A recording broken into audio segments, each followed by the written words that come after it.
Hello, here's my Powerline hardware, safety gear, and tool collection.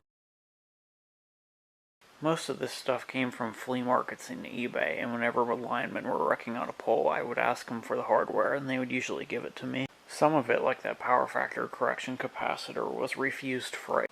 I got my safety gear, my climbing gear, my tools. I have insulators and conductor supports. I have a tooth from an auger. I have J-hooks. I have conductor clamps. I have some conductors and some circuit protection. I have some nuts and bolts and washers and some random pieces of hardware. I have insulator pins.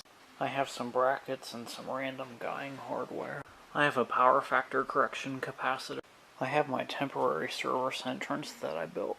At one point I had about 15 of those fuses. The refused freight store had about 100 of those that they had to get rid of quickly, so they put them on eBay for 99 cents a piece plus shipping. So I got them all for 99 cents plus combined shipping. I got this candlestick cutout from an antique store on eBay. And this cutout right here knocked out power to my whole neighborhood when it got hit by lightning. They showed up to replace the fuse and they decided to change out this cutout, and I asked the guy if I could have it, and he handed it right to me right out of the bucket.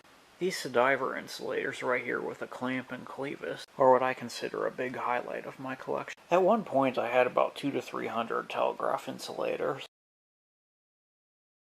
I'm hoping to get new climbing gear in the spring, as well as a new Buckingham Super Squeeze. I also happen to know somebody that works at a place where they test rubber gloves, and pretty much all I have to do is ask and I can get a pair. Outside I have my pole. I put a few marks in it the other day when I came outside when it was nice and warm. This is a little sign that I'm making for the front yard.